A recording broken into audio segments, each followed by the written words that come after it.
নেন বাবু, আপনার দাড়ি গোঁফ সব কামাই দিয়েছি। দেন, এবার টাকাটা দেন। দিচ্ছি দাঁড়া। এই নে ধর। এ কি বাবু, আপনি তো 1 টাকা দিলেন। 1 টাকায় কি আজকাল আর কিছু হয় বাবু? 5 টাকা দেন। মানে তোকে 5 টাকা দিতে যাবো কোন দুঃখে? আমার বাপ ঠাকুরটা চিরকাল 1 টাকা দিয়ে দাড়ি গোঁফ কামালো, আর আমার বেলা 5 টাকা। সেই দিন কি আর আছে বাবু? সে তো কবেই বদলে গেছে। কি বদলে গেছে শুনি? বলি চন্দ্র সূর্য ওঠে না, বায়ু বয় না, আর সিংহবাগকে এখন মাংস ছেড়ে ঘাস পাতা খায় না কি? কি বদলে গেছে? শুধু আমার টাকা নেওয়ার তাল না? যা এখান থেকে, খেজুর আলাপ করে আমার সময় নষ্ট করিস না, আমাকে দোকান খুলতে হবে, যা বলছি। এবারও খারাপ কাজ করলেন বাবু, বলে দিয়ে গেলুম আপনাকে আমি ছাড়বো না। খুব খারাপ করলেন।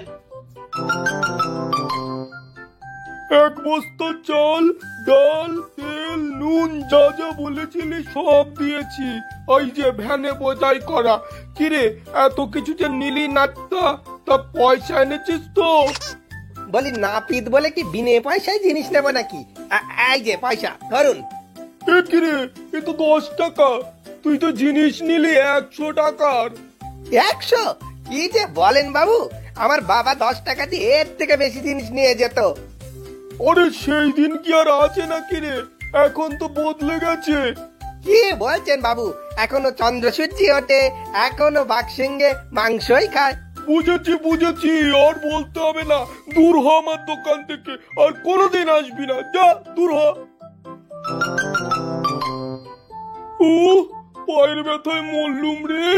ও বাবা, ও বাবা, বলি অমল ডাক্তার কি কাল সকালে ডেকে আনবো নাকি? ও আর কথা বলিস না। অমল ডাক্তার এমনি ওই নাপিত আমায় ঠকিয়ে 90 টাকার জিনিস বেশি নিয়ে গেছে, আবার অমল ডাক্তার না? আমি ওই সপ্তগাঁয়ে গিয়ে রমণী কবিরাজকে দেখিয়ে আসবো কাল। সে তো অনেক দূর বাবা। হোক দূর, সকালবেলা চলে যাব, রাতের মধ্যে ফিরে আসবো। উনি গরিবদের বিনে পয়সায় চিকিৎসা দেয়, বুঝলি? কিন্তু বাবা, আমরা তো গরিব না। গরিব না সাজবো? গরিব সাজতে কি পয়সা লাগে নাকি? আমার পুরনো ফতুয়াটা দিয়ে তোর মা পাপোশ করেছিল না, কাল ওটাই গায়ে দিয়ে যাব, দেখবি কেমন গরিব গরিব লাগে। বুঝলাম, তোমার ভয়ের ব্যথা আমি সারিয়ে দিতে পারবো, কিন্তু তোমাকে তো খুব গরিব লাগছে। ওষুধ দিলে তো কিনে খেতে পারবে না মনে হচ্ছে। তা বিনি পয়সা টোটকা নেবে? তাহলেই হলো, আমার পা সারা নিয়ে কথা। বেশ, তাহলে 1 সপ্তাহ মূলার রস খাবে। সকালে মূলার রস, দুপুরে মূলার রস, রাত্রে মূলার রস। 1 সপ্তাহ পরে আমার কাছে আসবে, বুঝলে?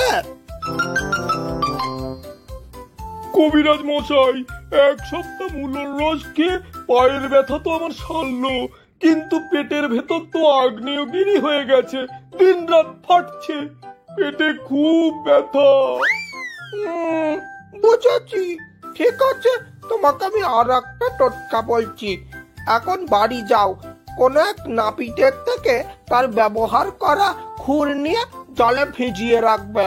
পরের দিন সকালে সেই খুর ধোয়া জল খাবে, দেখবে পেটের ব্যথা হাওয়া হয়ে গেছে। না বাবু, খুর আপনাকে আমি দিতে পারবো না। ওই খুর আমাদের লক্ষ্মী, একবার ওই খুর দিয়ে দিলে ও খুর আমি আর ব্যবহার করতে পারবো না। আপনি যান। অমন বলিস না হারু, পেটের ব্যথায় আমি মরে যাচ্ছি।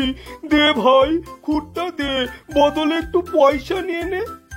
বেশ, এত করে যখন পায়ে হাতে ধরছেন, দেন 200 টাকা দিয়ে খুরটা নিয়ে যান। সে কি রে, 200?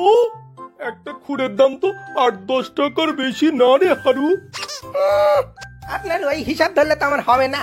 বলি, এই একটা খুর যাচ্ছে, তার একটা দাম, আর একটা খুর কিনতে হবে, তার একটা দাম। আজকে খুর দিচ্ছি বলে কাল ব্যবসা করতে পারবো না, তার একটা দাম। খুর কিনতে যাচ্ছি বলে লোকে চুলদারি কাটতে পারবো না, তার একটা দাম। কত হলো?